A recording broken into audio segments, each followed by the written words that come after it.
Good evening and welcome to the beautiful historical marionette theater. Tonight we're returning to the glory days of my childhood with a kids' variety show that introduced us to the likes of up-and-coming artists such as Martika, Fergie, and Jennifer Love Hewitt. There were jean jackets, trendy sneakers, and songs about life lessons. It started off in syndication, then got picked up by the Mouse House before the reruns were popular. Please take your seats. The show is about to begin. Good evening, Mr. Smelly. It's the beginning of a new month. I don't know how that's possible, but it's true. It's February, as you said, and it must be true because the groundhog coughed up a phlegm or something or whatever he does. And I guess it was for a shorter winter, I think, right? That's what I hear. Now, the more entertaining part of that is that when I was at work and it was my week in the office, I said to my boss, who is the youngest person I've ever worked for, by the way. So sometimes when I make references to some of these things that we talk about, I have to take a step back and think, oh, wait, that came out on VHS. They probably haven't seen it. Mm-hmm. But I said to her, the one good thing about Groundhog Day is that for a whole nother year, I don't have to watch another Bill Murray movie. Okay, this is embarrassing, but I'm gonna say it.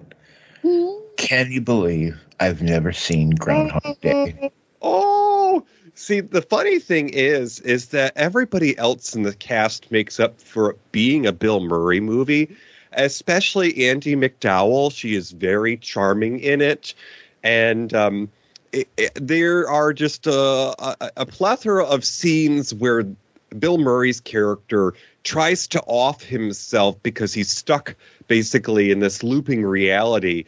And one of the best scenes of this movie, I mean, people, it's 20 plus years old now, so it's not really a spoiler, but he decides he's not going to be able to stop the looping of the reality. So he's at this bed and breakfast, and he has planted a big old wet one on the older lady that's running the seating, and then he takes the toaster from the buffet, leaves the dining room. A few moments later, the lights flicker. Oh, no. But yes, that's Groundhog Day, folks. So I didn't know it got that dark. It got it dark. Oh, God. Okay. He even took the groundhog driving at one point. But, aside from Groundhog's Day, the Sweethearts dance is just around the corner. And, some call it... what do they call it? Singles Appreciation Day or Singles Recognition Day? I forget which the title. I don't know. I call it More Chocolate Day. I mean, it does go on sale, or it used to shortly after. So, well, anyways, so we're at the beginning of February, and supposedly winter will be over soon.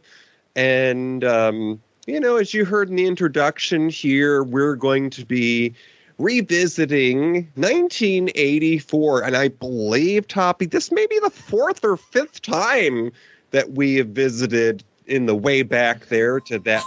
Seems to me. Oh, and it's your agent. yes. I don't know if I can afford the names. Yes, this is probably our fourth or fifth visit to 1984. And, we have a very, shall I say, stylishly decked out senior showgirl who has just been itching to talk about this. Because I tell that this is something she used to watch back in her babysitting money days. Isn't that right, Miss Gertie? Oh, yeah. I mean, really?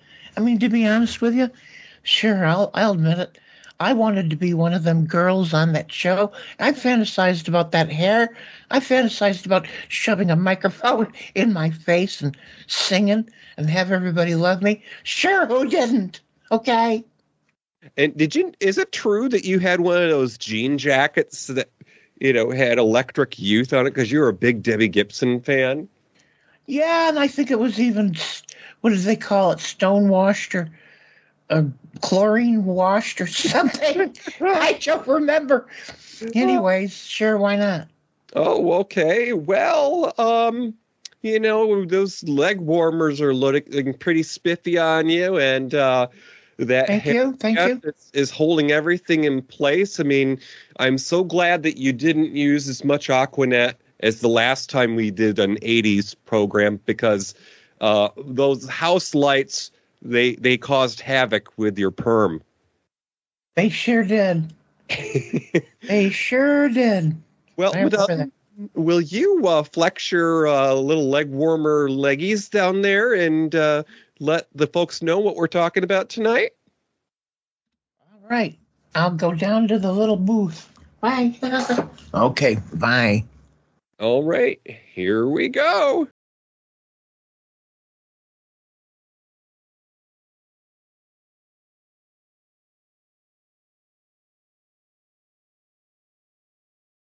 '80s, every music artist wanted to be in the next hit music video. And kids who watched them wanted to be the next pop star.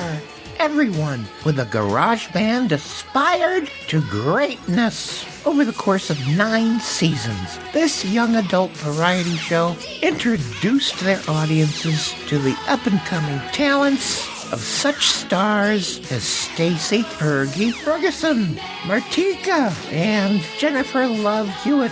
So, grab a headband and some leg warmers. It's time for Kids Incorporated. Take it away, fellas. What do you get when you take a dash of the silver screen? A pinch of golden oldies, and a smidgen of screaming. It's time for Matinee Minutia with your hosts DJ and Tommy. Righty, so it's 1984 all over again, and we're going to be discussing a young adults show that features a bit of talent and a bit of acting, and, well, it was the 80s, so of course there had to be a moral somewhere in there, right, Toppy? Yeah. So we had to learn things between commercials for breakfast cereal. Well, yeah. We learned important things all the time. Now, there is something that we do to learn about when this show came out, Toppy. Yeah. Let's go back, because you know what? 1984 is when I freaking graduated from college. That's a damn long time ago. And that's just when the show started. So, DJ, take us back in time and, I don't know, tell us what was going on in the world back in 1984. Well, in the way of Wayne's World, it's a memory. Okay. U.S. history in 1984. Oh, feels like we've been here before. AT&T Mobile. Well, they got in trouble putting their hands in the cookie jar because, well, Congress said you have to go to your corner. They broke them up.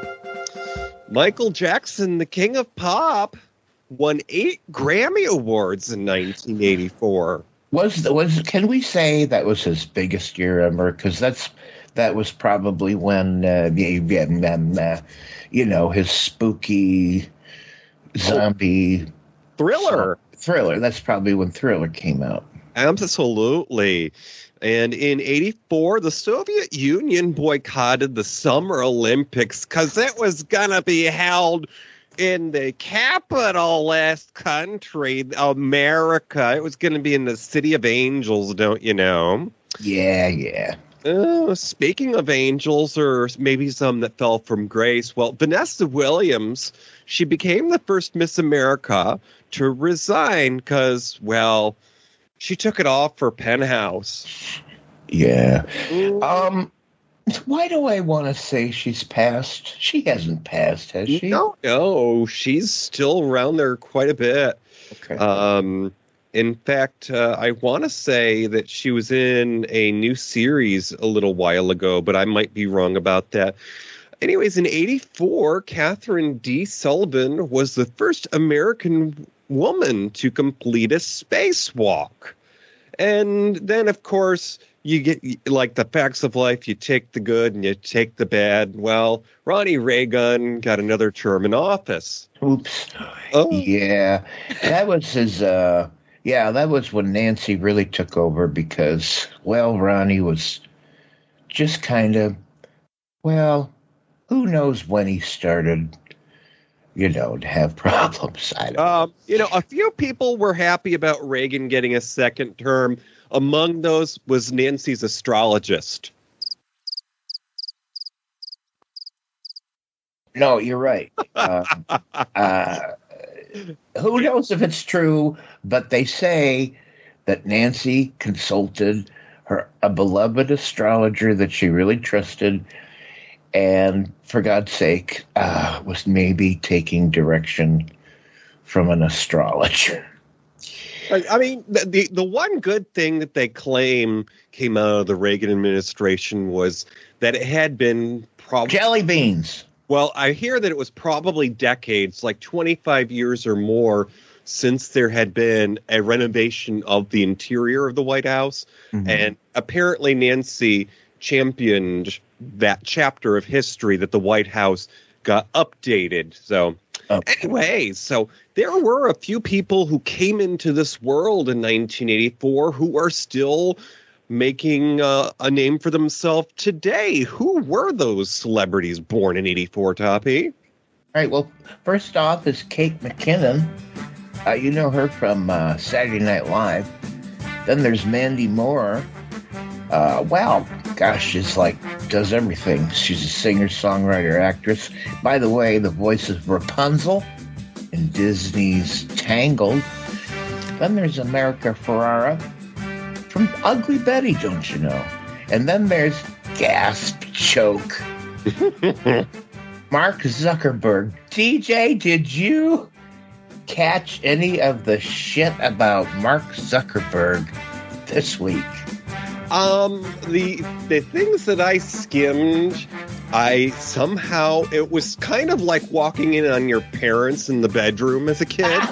Because I saw a shirtless picture of Mark Zuckerberg, and apparently he works out, but the other part of that is that the headline was that he has an unhealthy addiction to extreme sports. Okay, well, that wasn't what I was thinking of, but Congress, I believe, had a whole bunch of CEOs of communication companies, from Twitter to TikTok and Facebook and everything else, and they were all up there getting a dress down. Mark Zuckerberg was one of them, and Mark Zuckerberg had this horribly awkward moment where some congressman was saying, can you apologize to these people in the room? And they all held up photographs. This is a rather serious subject, but a lot of kids have basically committed suicide because of very negative experiences on social media. And poor Mark Zuckerberg, his lip quivering, turned around and made this feeble apology to the parents of children who had killed themselves. So anyways, the long and the short of it is not a great week for Mark Zuckerberg. Oh, yeah. I mean, forget that whole thing I said about him shirtless, because it might make you nauseous, but if you cover up the face, they used to call those things a butter face, Yeah. But anyways, he's married, so apparently he makes someone happy. But yeah, I mean, it wasn't all that long ago, and I want to say it was fewer than 5 years ago. I remember a very infamous incident in the news where a young man who was possibly in college had a same-sex, encounter in their dorm room, and their roommate recorded them non-consensually. I remembered that. Yep, I remember that. And, it wasn't that long afterwards that young man was no longer with us. But yeah. Anyways, I don't know. Worth thinking about.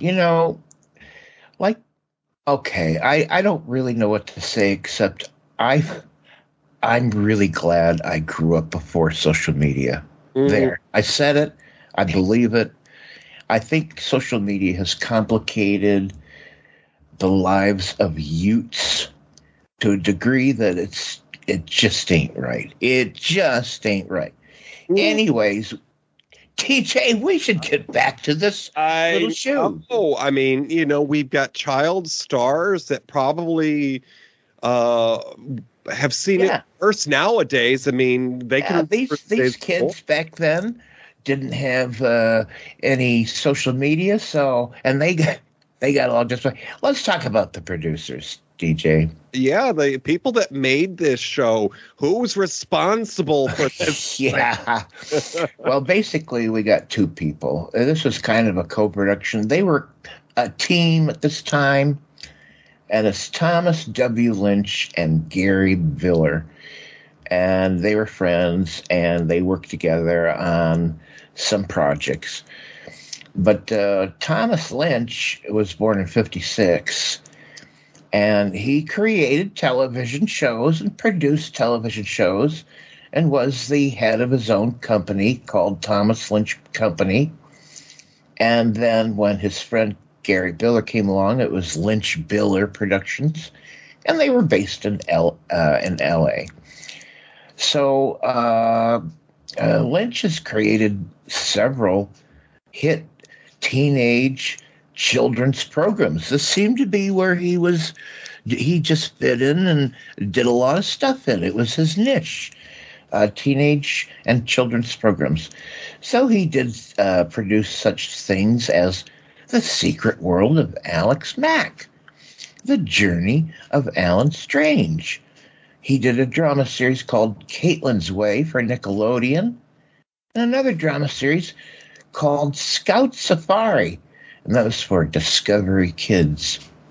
All over at TBS, Turner Broadcast, he did a music video series called Night Tracks, as well as maybe his biggest hit, and I think the hit that kind of sort of launched Lynch and his partner Biller, and that's our show tonight, Disney Kids Incorporated. It didn't start out on the Disney Channel, but that's where it ended up. And by the 2000s, Lynch went on to executive produce the dramedy Skate, SK8, and the groundbreaking teen drama Justille for NBC's TNBC Saturday morning lineup. He did produce the sitcoms 100 Deeds for Eddie McDowell and Romeo. He went on for Nickelodeon to do the drama South of Nowhere for something on Nickelodeon called Noggin's Nighttime Block. He did The End, which was a sci-fi series Galador for YTV, and the animated musical series Class of 3000 for the Cartoon Network. So he did a lot of stuff, and for a lot of different shows, pretty successful. And I'd still say Kids Incorporated is probably really his best known stuff. Yeah, I was going to say, if I remember right, there was also a spin-off channel that was created called Noggin, and while a lot of kids programming tended to trend towards the entertainment factor, Noggin actually tried to be a little bit more educational, but of course they weren't PBS, so they might have had more money to spend. Okay, yeah. See, I've never even heard of Noggin, but that doesn't mean. Once upon a time, I worked for a TV service company, so I had to know what stations were in this package or that package. Okay. Well, that's why you're a source of information for Matinee Minutia. Yeah. But DJ, tell us about one of the mainstays of Kids Incorporated. She was kind of there from the beginning, and she was kind of there at the end, and that's Stacey Ferguson. Oh, the Duchess. It's Fergalicious, don't you know? Mm. So Fergie was born in Hacienda Heights. Sounds fancy, don't it? It's a part of California that's in the unincorporated part of Los Angeles County. So that means it's a little bit rural. You know, they're on the edge of town, and people probably are allowed to have animals like horse ranches. Ask Matt Burlingame. He grew up in California. He could probably tell you, although this is Southern California. But Fergie was a cheerleader when she was a little kiddo, and she was a straight-A student. She was a spelling bee champion, and she was a Girl Scout because, it's cookie season, folks. Have you been asked for your money? Now, remember, folks, Girl Scouts are a inclusive, diverse, and supportive organization. So if you are asked to buy Girl Scout cookies, and maybe you are watching your figure, buy some anyways and give them to someone else, because that money is going to support young women who will grow up and maybe be doctors and lawyers, and it doesn't matter if they were born female or not. Everyone is welcome in Girl Scouts. So Fergie studied dance and began to do voiceover work as a child, and she provided the voice for Sally Brown, the little blonde girl in 2 of the made-for-TV Peanuts cartoons, and that included its Flash Beagle, Charlie Brown, in 84, and Snoopy's Getting Married, Charlie Brown, in 85, as well as 4 episodes of the Charlie Brown and Snoopy Show from 84 to 89. Fergie starred on the TV show that's the topic of tonight's discussion, Kids Incorporated, and was the longest running cast member. She appeared from 84 to, I believe, 89, and she starred in the first 6 of the show's 9 seasons. Fergie has been featured in 10 studio albums. Now, this included her solo career in 2 other bands. The first band that she was in with Renee Sands from Kids Incorporated was a band called Wild Orchid. They had 2 albums. And then she joined a band, an R&B band, rhythm and blues, if you don't know, called the Black Eyed Peas. Now, they were already out there with a record contract of their own. She joined them for their 3rd album and recorded 4 more with them. Wow. And Fergie went out on her own. She released her solo debut in 2006 called The Duchess, which, of course, features the little song I quoted there at the beginning, Fergalicious. And it's a fun little video because, she basically dresses like Willy Wonka and runs around with a big candy sucker. Yeah, I mean, when you see Fergie on Kids Incorporated, she's just a little girl. Oh, she's just a little teeny girl. Like maybe 10 or 12 at most. Yeah. And her first solo album was The Duchess in 2006. And then in 2017, she followed this up with, of course, Double Duchess, because, that's the sequel. Now, in her solo album, the first one, London Bridge was released as the album's lead single on July 18, 2006 to radio stations, and on August 7th on the iTunes store, because way back then, folks, we were selling digital copies of music because people were playing CDs and they didn't want to have to carry them all. So what was the next best thing? Well, the iPod came out and wanted digital copies of things. So her solo debut was available in the iTunes store. Now, the urban pop track caused controversy due to its double entendre title, which means it's got two meanings, folks. It could be dirty. But it became a huge success, topping the Billboard Hot 100 for 3 weeks and in New Zealand's charts, while also reaching the top 10 in over 12 countries. Wow. And music video for the song features a member of the Black Eyed Peas, as well as Fergie on the Tower Bridge, among other scenes. Now, in December the following year, a magazine called Blender picked Fergie as their Woman of the Year. And in 2007, the Black Eyed Peas embarked on the Black, Blue, and You World Tour and visited more than 20 countries.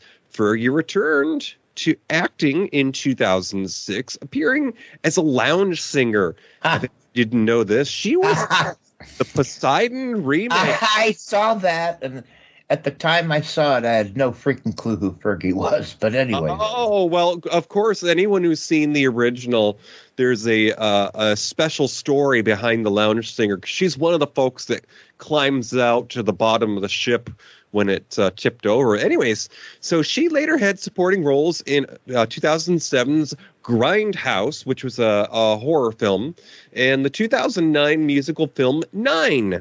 Fergie and other members of the cast of Nine received a Screen Actors Guild Award for Outstanding Performance by a Cast in a Motion Picture and nomination for their performance in that film.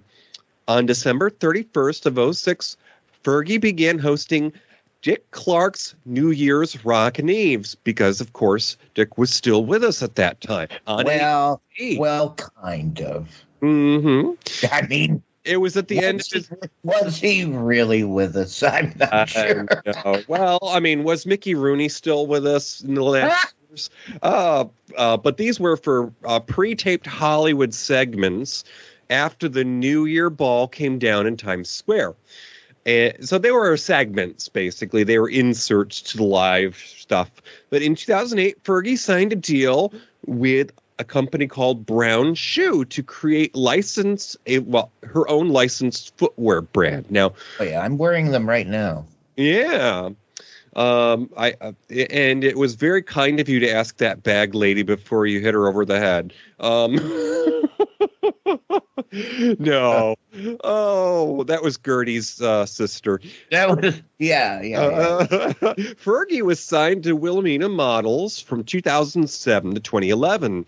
Through Wilhelmina Models, speaking of Vanessa Williams, that was her character on Ugly Betty, was Wilhelmina.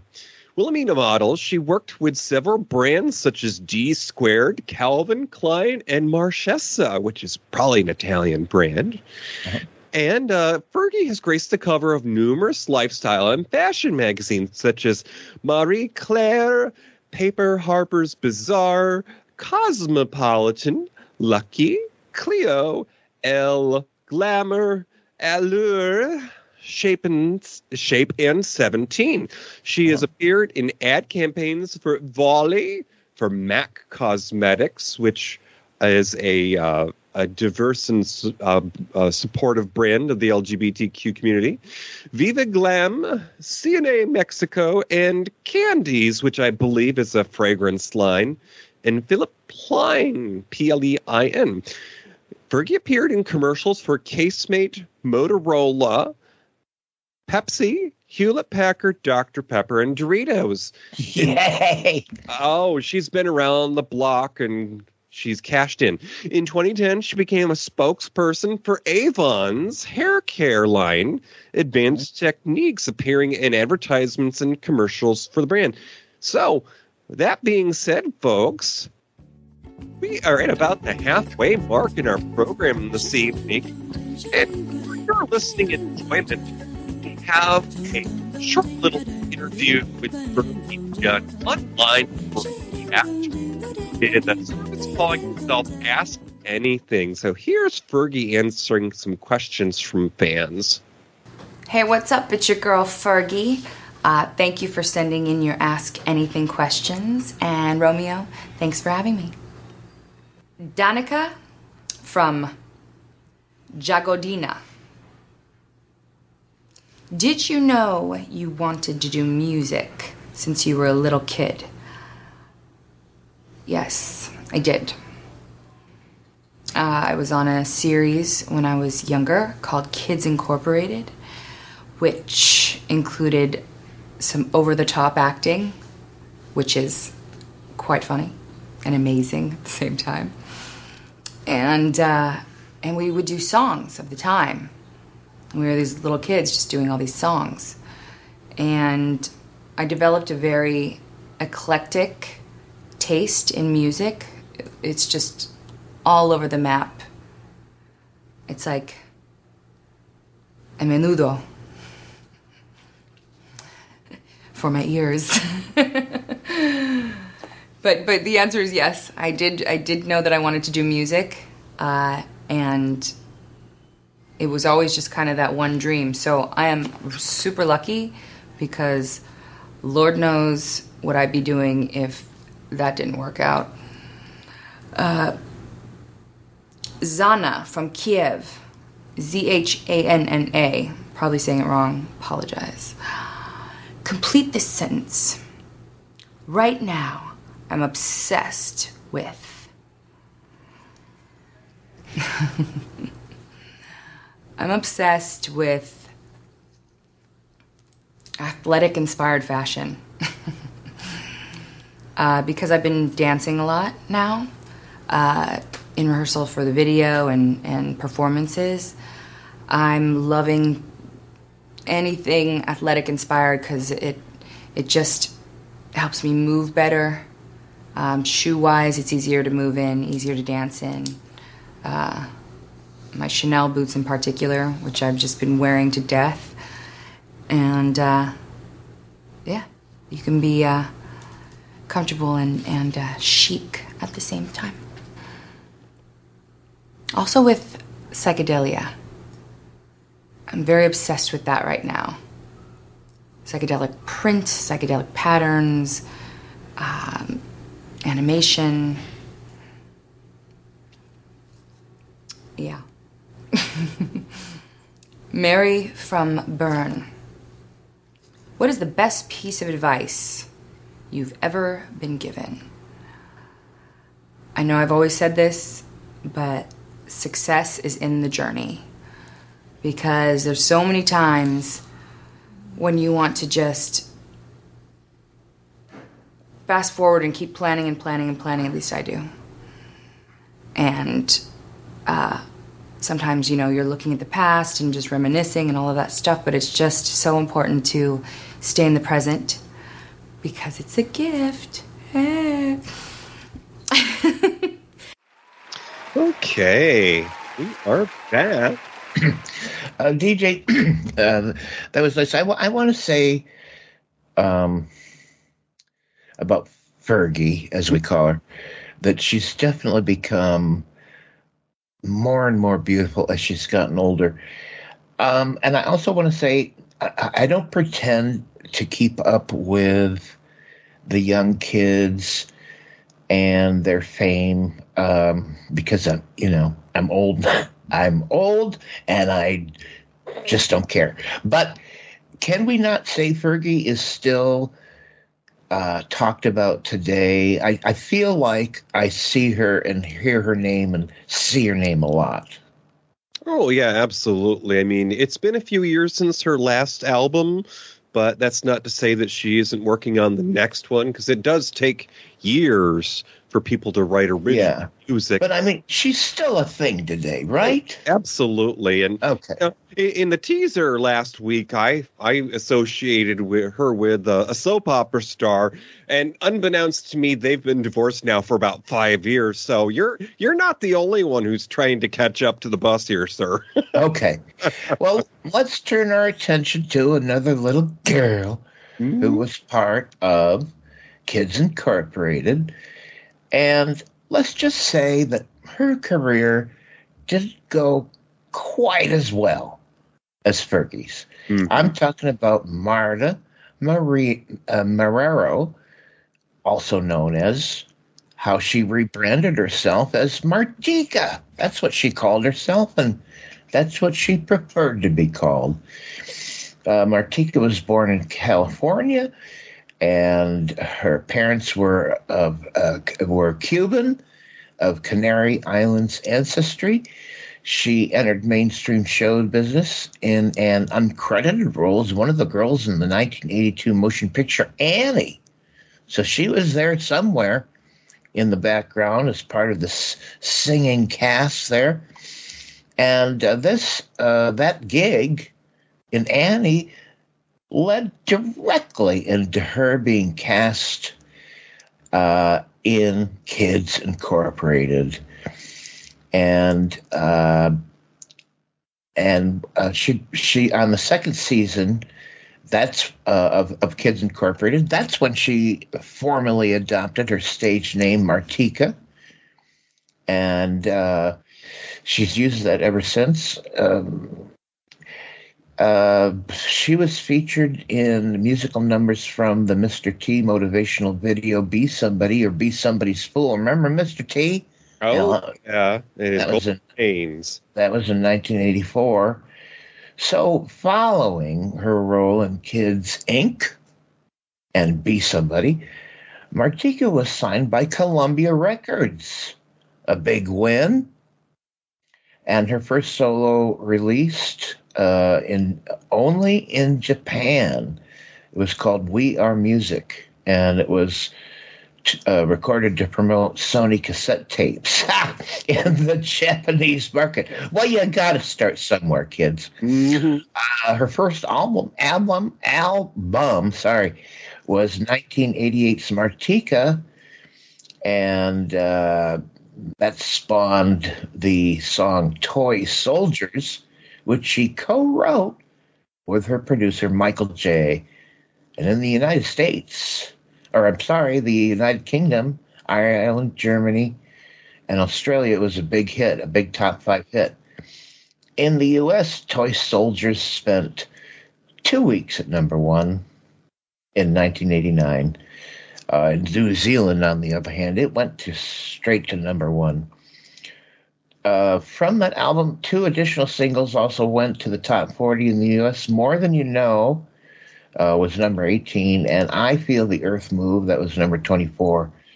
And that last one, "I Feel the Earth Move," was a cover of Carole King's song from her album Tapestry. Both of these songs also hit the top 20 on the U.S. dance charts and the U.K. singles chart. "I Feel the Earth Move" also reached the top 10 in Australia, New Zealand, and Ireland. So we're talking about kind of a big international hit. As a matter of fact, the album went on to be certified platinum in the UK in 1990 and double platinum in Australia. Fun fact, Martika was encouraged by her agent to combine her love of film and music by scoring soundtracks. And in 1990, she wrote and recorded the song "Blue Eyes Are Sensitive to the Light." You won't believe this, but that was part of the soundtrack to a movie called Arachnophobia. Oh, with John Goodman. Yeah. And the thing is, now she wrote that song and she recorded a version of it, but the producers kind of didn't like her vocals. So the song was re-recorded by Sarah Hickman for the film. But apparently, she wrote a song for Arachnophobia. So there. In 1991, Martika approached Prince to do some new tracks. Among these was her second and last U.S. top 10 single, "Love Thy Will Be Done," which also became a top 10 hit in the UK and reached number 1 in Australia. "Love Thy Will Be Done" started out as a prayer written by Martika, and then Prince changed it into a song. Her second album, Martika's Kitchen, peaked at number 111 on the Billboard Tops Albums chart. The title track received only minor airplay in the U.S. and reached number 93 on Billboard's Hot 100 chart. But abroad, it was a bigger success, but not quite as successful as her debut. Further songs came out: Colored Kisses, Martika's Kitchen, Temptation. All of those came out. And here's the thing. Unlike Fergie, something happened to her. She faded from the public eye in 1992, and she walked away from the music industry, and she just reportedly felt burned out and overwhelmed with the burden of fame. And we really, to my knowledge, we really haven't heard much from her since, if anything. Isn't that sad? It is. Now, the last piece of information that I read was that Martika is, of course, married and has at least one child with her husband. And they basically live in the suburbs somewhere in Ohio. Because, you know, when you disappear from the public eye, you just go to ordinary public life and disappear into the ether. You know, I totally respect that, because living in the public eye and being in the entertainment business is just a hell of a lot of bullshit.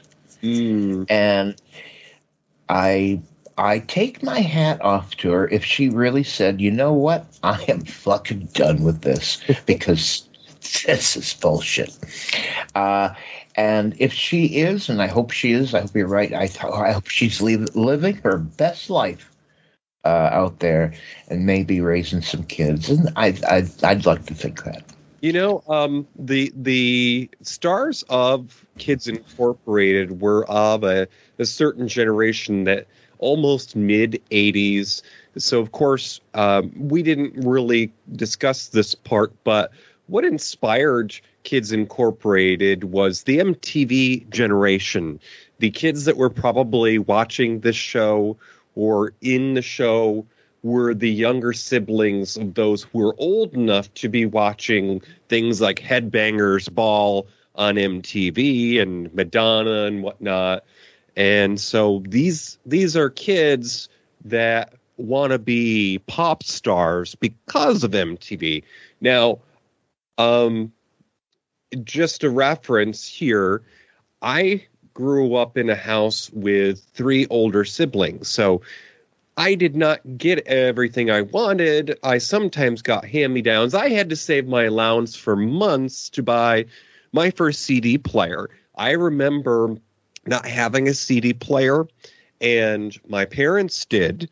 I used to borrow CDs from the public library and record them onto cassettes, because that's what I had to listen to. But one of my first CDs I bought was actually Martika's Kitchen, and I remember... No kidding. Yeah, I remember blaring that from my own bedroom, because there was enough difference in age that by the time my dad built our last house, my brother had graduated, so I had my own room finally. All right. I was just going to say, to this day, though, I wonder why someone like Martika, who was of Cuban descent, did not seek out her contemporaries. I would love to have seen a collaboration between her and someone like Gloria Estefan. Yeah, I get it. DJ, let's talk about another little girl who came from Kids Inc. And this person is definitely a name known to this day, and has gained fame and wide appeal, and that's Jennifer Love Hewitt. Tell us all about her, DJ. Okay, so Jennifer Love Hewitt, she joined the cast of Kids Incorporated in one of the later seasons. Now, it should be noted that Martika, being one of the older cast members at the time the show started, went through this thing that they call aging out on kids television. So once they were in their teens, they were complicated because they were getting problems with their hormones, and we just write them off so we can continue talking about the happy things that, are not controversial. So Jennifer Love Hewitt, she was born in 1979, bless her. She's a couple of years younger than me. Good Lord. She's an American actress, but she's also a producer and a singer. She began her career as a child actress and singer, appearing in national television commercials before the cast of the Disney channels, because they eventually bought it after the first two seasons were produced. Kids Incorporated. Now, she was on between 89 and 91, and she had her breakthrough as Sarah Reeves Martin on the Fox TV drama Party of Five. I remember that. Yeah, ran for 4 seasons and rose to fame as a teen star for her role as Julie James in the horror films I Know What You Did Last Summer and its 98 sequel, as well as her role as Amanda Beckett, no relation to Sam, in the teen comedy film Can't Hardly Wait, which came out in 98. Hewitt's other notable films include Heartbreakers in 01, The Tuxedo in 02, and the 2 Garfield live-action films in 06. Yeah, that's right, because Garfield was animated, but everybody else was live action. Yeah, and I want to say Bill Murray did a voice for Garfield, but I'm sorry. Yeah. Now, it's funny, the cartoon that was done in the 80s of the Ghostbusters was done by a voice actor who was impersonating Bill Murray. Oh. And later on, when the Garfield cartoon came out in the 80s, I thought that they had gotten Bill Murray to play him. It was just the actor that did Bill Murray's character in Ghostbusters, the cartoon. Anyway. Gotcha. So, impersonating. Anyways, so where were we here? Okay. And then she starred as Melinda Gordon on the CBS supernatural drama Ghost Whisperer, which lasted 5 seasons. That's a good, healthy, long time. Yeah, from 2005 to 10. And then Riley Parks on the Lifetime drama series Client List that ran a season. Special Agent Kate Callahan on the CBS crime drama Criminal Minds. Oh, my God. If you've gotten on one of them police procedurals on TV, you've pretty much had it made. But I don't know. Criminal Minds, maybe that wasn't their... I mean, I don't know if it only ran for 1 season. And let's see. Since 2018, she was Maddie Buckley on the Fox First Responder procedural 911. Was that the Bill Shatner thing? That was Rescue 911. Rescue 911. Yeah. Yeah, I just remember the early episodes of Rescue 911. People were mocking one of the emergency calls, and it was the kid that got his tongue stuck in the freezer. So it was, my tongue is stuck in the freezer. So, anyways, continuing about Jennifer Love Hewitt, she was nominated for the Golden Globe Award for Best Actress in Miniseries or Television Film for the Client List pilot film in 2010. Now, in music, Hewitt has released 4 studio albums to date, and after her debut album, Love Songs, in 92, which was released at the age of 12 exclusively in Japan, she went on to record Let's Go Bang, a decidedly more adult title, in 95. Jennifer Love Hewitt, her self-titled album in 96, and Bare Naked in 2002. Yeah. Now, the latter of which became her first album to chart in the United States. I wonder why. Peaking at number 37 on the Billboard 200 chart. And her most successful single on the Billboard Hot 100 chart was the 99 release, How Do I Deal? How Do I Deal? Yeah. And that peaked at number 59. Okay. Just, this will not come as a surprise to anyone who knows me, but I don't remember any of that. Okay. Not me either. I mean, I was probably about to go to my third college in 2 years at the time. Anyways, peaked at number 59. Now, in addition to music and acting, Hewitt has served as a producer on some of her film and television projects, and she has appeared in several magazines lists of the world's most beautiful women. Yeah, and I want to say again that I feel like I see her name and hear about her a lot even today, right? Oh, yeah. She's still out there and in the headlines. So, folks, there were guest stars on our show tonight, Kids Incorporated, so I want to go through them. But, DJ, I want to ask you to please cue up our applause sound effect. Could you do that? Okay. Ringing it up here now. Get her ready. Let me know when it's ready. Oh, well, I will. I'm going to play it right now. No, don't play it yet. Oh, okay. Let me know when to play it. I'll give you the cue. Okay. I'll give you the cue when to play it. Okay. So they had some celebrities. I'm going to list them. Gwen Verdon, Kathy Johnson, Barry Williams, Florence Henderson.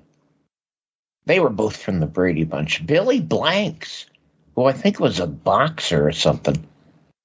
Then David Hasselhoff, John Franklin, Brian Bowman, Christian Hoff, Paul Rodriguez, Brian Robbins. But here's where I want you to play the applause. And Ruth Buzzy. Woo! Oh! The lady with the laughs. Wow, I think that's amazing. Ruth Buzzy. I love it. There were also some younger stars: Brittany Murphy, Scott Wolf, Audra Lee, R.J. Williams, Jason Hervey, and Jeff Cohen from Chunk. He was Chunk from the Goonies. So, DJ, I got to ask you, that this came a long way after I was just too old for this. Uh-huh. And I do wonder, since this came out in 84 at the height of MTV, video music craze, I totally get why the show was created. And I wonder how caught up in this you were. Well, I didn't have the Disney Channel. Now, in our chat room, friend of the show, V Money, has appeared, and we had a little discussion on, did you watch this when it was out? Because, he's a few years younger than myself. He caught it in reruns. But I, in fact, probably did not see this when it was first aired. Of course, part of the history of Kids Incorporated is that the first 2 seasons were produced and aired at various times because it was sold as a collection. It's what they call syndication. So whatever station bought a copy of it could decide when they're going to put it on because they need filler or what have you. But after the second season, a station called CBN, which I think stands for the Christian Broadcast Network, because it was wholesome, don't you know? Oh, yeah. They aired reruns of this, and it got so popular that the folks at the Mouse House, the Disney Channel, which I believe first launched on cable in 83, they decided, we need to buy this because we have our own channel now, and we need to have our own show. So that's how they frankly needed content. They did. Kind of like TBS. Ted Turner, the guy who owns that Atlanta baseball team, he started his empire off by showing reruns, and then he realized, well, I've got to have some of my own original content. All right. So anyways, going back to your question there, I probably saw it on Disney Channel when it was in reruns. I did not actually have the Disney Channel because back in those days, kind of like now with streaming, you have to have this add-on and that add-on. Disney Channel was not in the budget for my family, but they had this nifty little thing that they used to do. At least once every few months, they would do what they called a free preview weekend. Oh, yeah, that's right. Preview weekends. You don't hear about them anymore. Sure, they had a little advertisement that ran across your screen kind of like a skywriting airplane, and it said, please call your cable provider to order the Disney Channel now. This is a free preview weekend. So, if you recorded your favorite show on that weekend, you would know, because that little crawler is what they call it was on there. Anyways, I watched Kids Incorporated through the free preview weekend. Okay. Well, what I assume was part of the appeal You're muted. for the intended audience, what I assume is the appeal is that MTV was looming large, and Kids Incorporated sort of helped the audience, kids, kind of fantasize about what it would be like to maybe be singing and things like that. So to kind of re-ask the question I asked you first, did you have a period at this time when MTV was looming large? I'm just wondering, did you have a period where you fantasized a lot about, being a video music star and singing and I don't know. I'm just curious. Well, point of fact, my older siblings did sneak into the living room at night to watch MTV because my folks were conservative. So I guess maybe Kids Incorporated was something more appropriate for someone of my age to be watching. So I didn't have to ask if it was okay for me to sit down and watch these kids. And they were, of course, doing covers of popular songs. And for the most part, they tried to make sure they were the clean version of the song, which in more recent years, they call that kids bop, when you make a clean version of a popular song. Okay.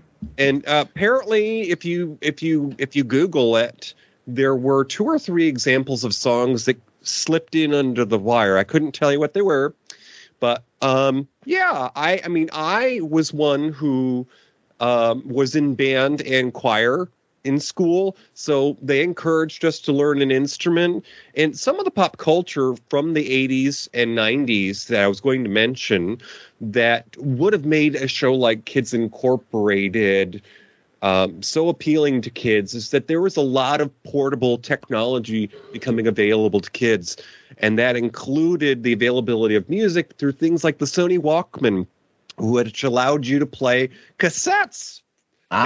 Not LPs or 45s or 8 tracks, cassettes, and you could sit in study hall and listen to your pop artists. Well, they eventually made that even smaller, and they had little things called pocket rockers, which was basically the size of an answering machine tape.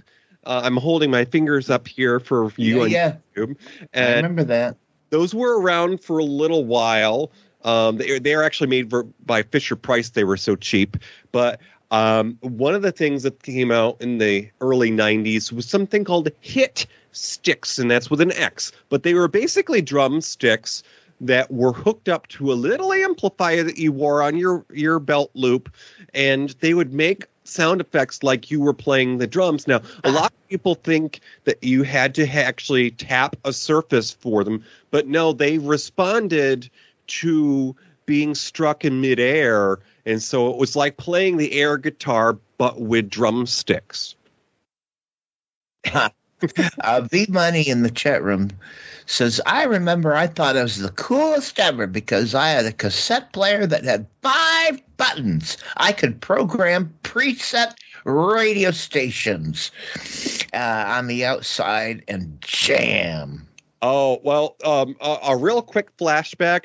I remember in school, it used to be a thing that kids would pick on each other because, of course, if your folks didn't have money and you weren't well off, you got the cheap things, the knockoff things. So you were set if you had a cassette player that was a Sony Walkman, because that's the brand name. And if your player had both rewind and fast forward, but some of the cheap ones, they only had one direction. So people would sit in study hall with a number 2 pencil stuck into the spoke of a cassette, because you could spin that thing around like you were playing sparklers for the 4th of July. It would rewind your tape. That is absolutely true. I've done it a million times. It really is just interesting. I'm glad you brought all those things up, because just, this is ephemera that has come and gone. It's technology that's come and gone. And it's kind of nice to remember it every once in a while, because I've forgotten all about all those goddamn things, especially hit sticks. I barely remember hit sticks. Oh, and just real quick, another very strange thing that came out in the 90s. They have come up with ideas of how to repurpose everything and to make it a game. There was a plastic tube that was ridged, kind of like a dryer hose, if you will, but small enough to put a marble through.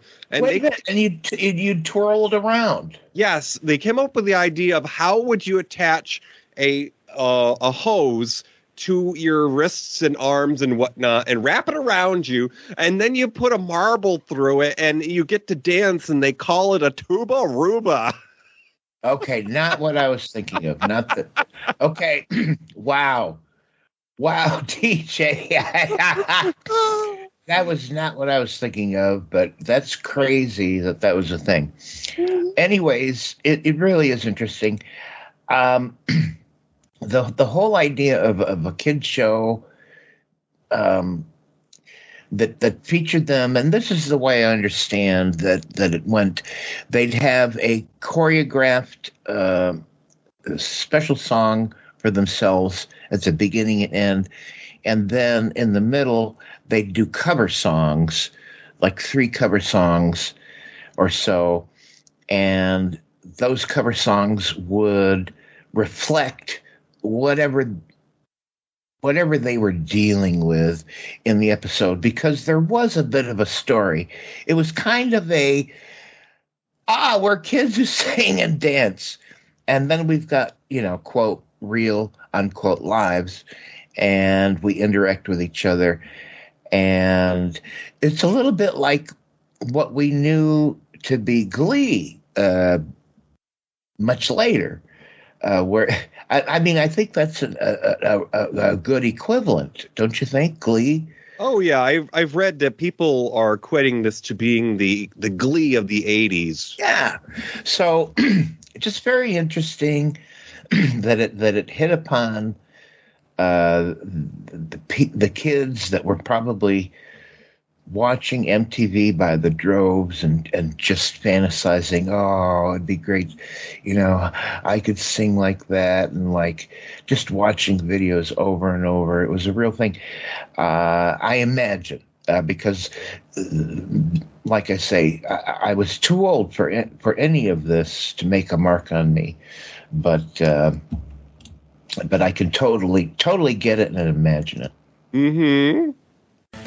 Well, DJ, we're reaching the end, and I'm really curious about our snack tray recommendations from you. Mm-hmm. And that would be, DJ, for people who liked Kids Inc., what would you recommend as something similar or something akin? I can't wait to hear what you have. Well, it's interesting you ask that, because part of the history of Kids Incorporated, as we were saying, after its 2nd season, it got picked up by the Mouse House, who just launched their own station 3 years before. And, about 3-4 years after that, Kids Incorporated had a little bit of competition. They, in fact, aired Kids Incorporated back-to-back often with a little thing the Disney Channel called the all-new Mickey Mouse Club, because it had been probably 15 to 20 years since they had tried to follow up the act of folks like Frankie and Annette. And this version of the Mickey Mouse Club, the all-new Mickey Mouse Club, started in 1989, and it launched the careers of such pop stars that are still active to this day as Britney Spears and Christina Aguilera, who's been a judge on The Voice, that talent show lately, and Justin Timberlake. So they had four breakout stars from the 1989 Disney Channel all-new Mickey Mouse Club. That's my recommendation. So, in my research, I caught an interview with the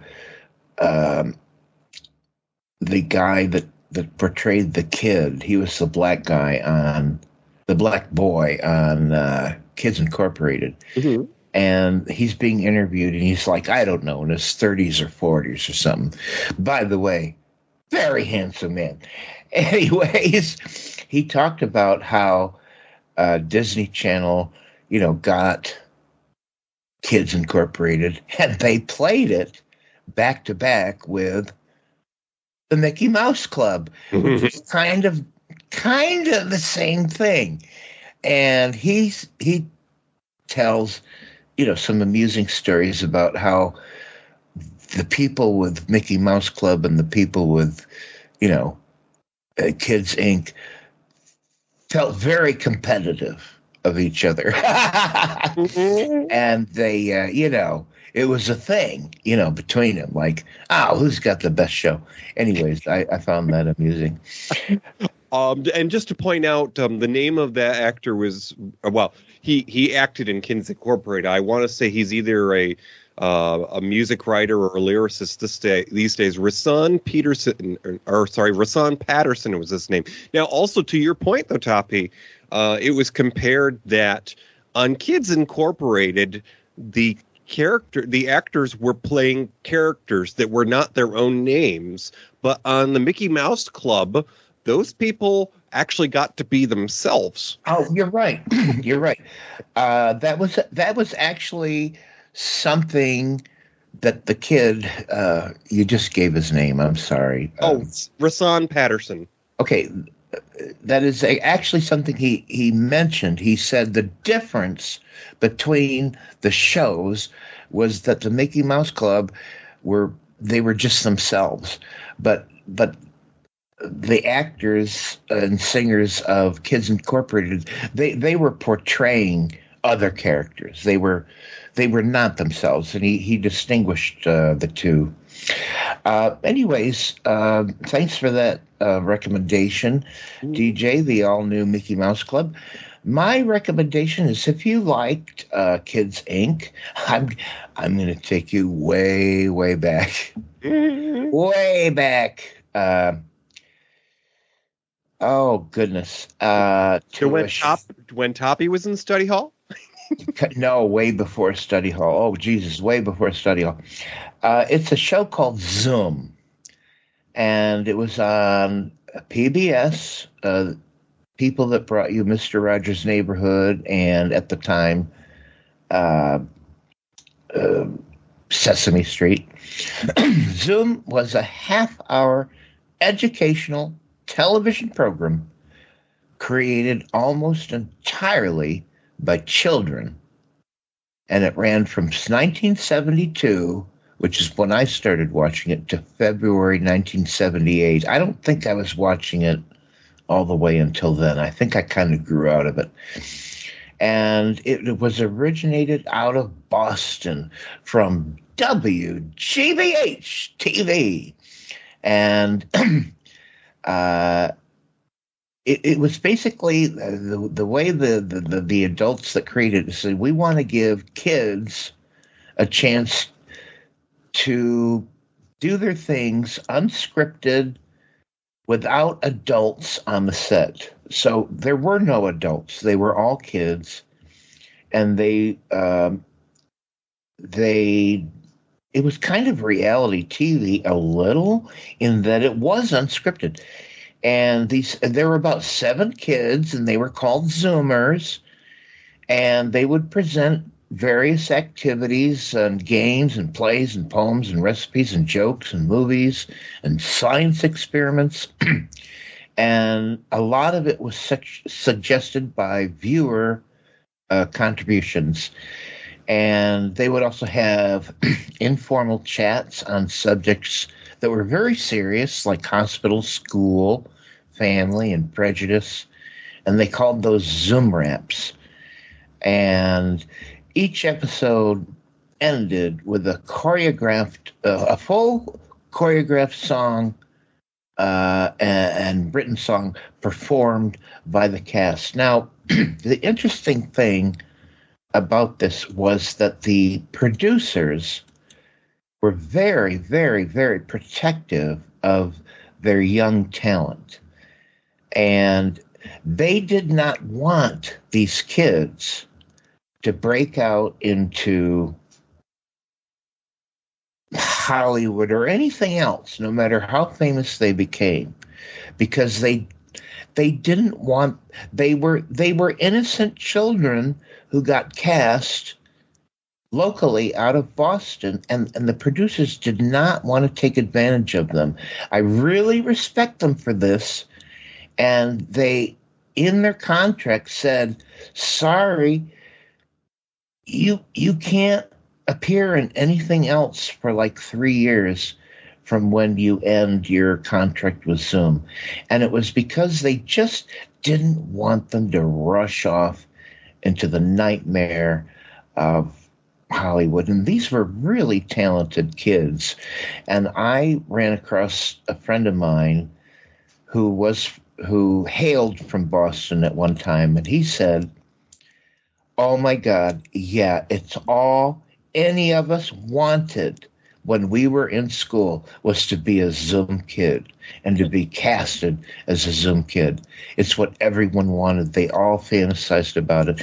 Anyways, that's a really long way of me saying what I remember way back then was Zoom. And it was kids singing and doing other stuff. And then they had a full-blown production at the end.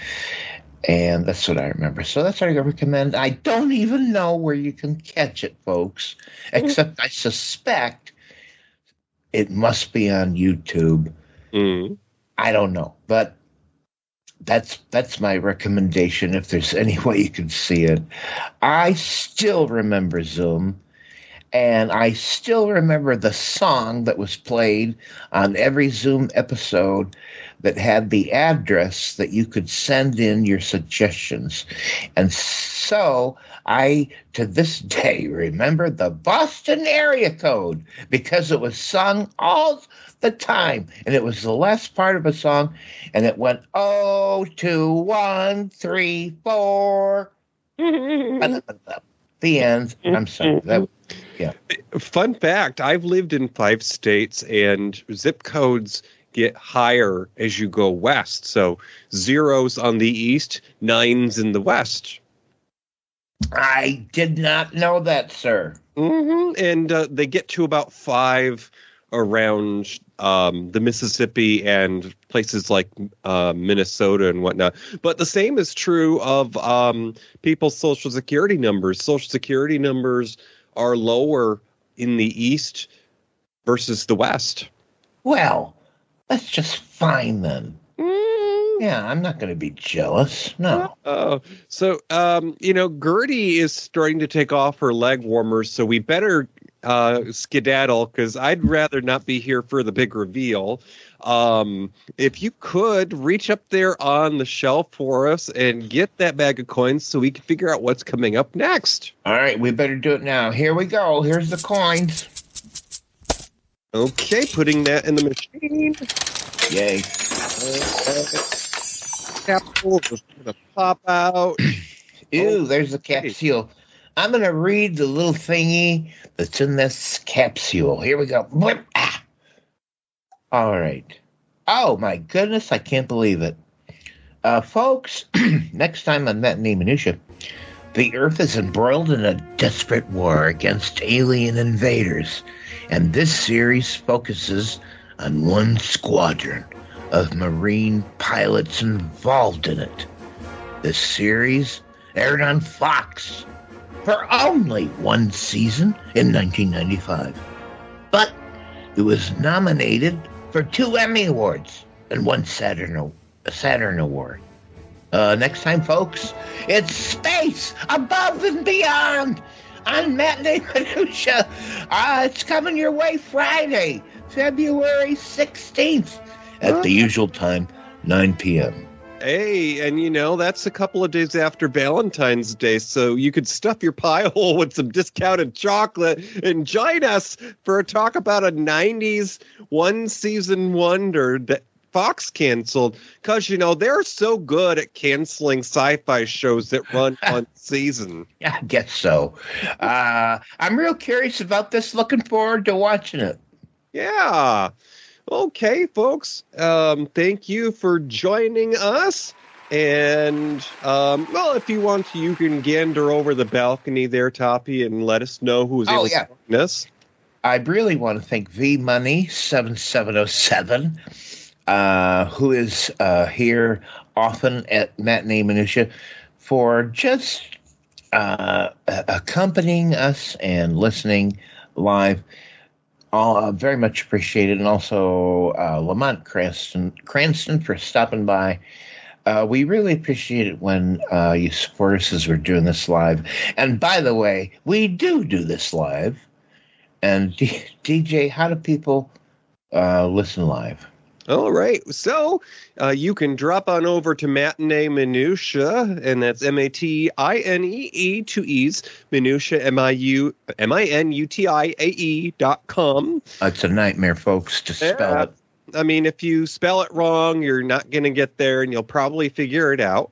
But once you are there, there's the little YouTube icon, because, we sometimes have fun with outfits. I'm wearing an 80s hairband here. And, you certainly are. I'm tilting into the 90s with my monochrome patterns here.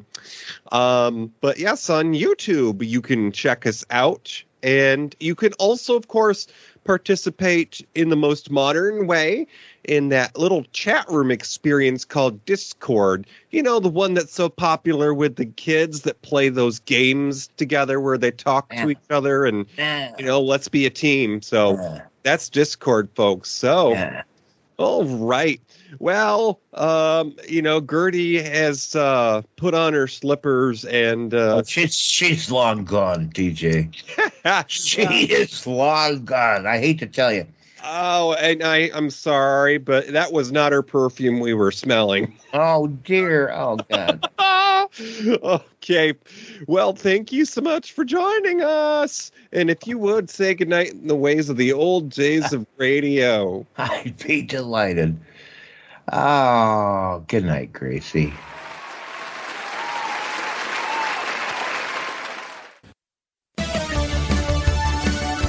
Thank you for listening to Matinee Minutia. Our show streams live on the first and third Friday of the month. Go to matineeminutia.com, click the YouTube icon for live video, enter Discord or chat. You can find our show anywhere you listen to podcasts. Visit our webpage at matineeminutia.com. Tweet us on Twitter at Matinee Minutia. Find our group on Facebook. Have an idea for a show? Or why not let us know how we're doing? Email us at matineeminutia@gmail.com.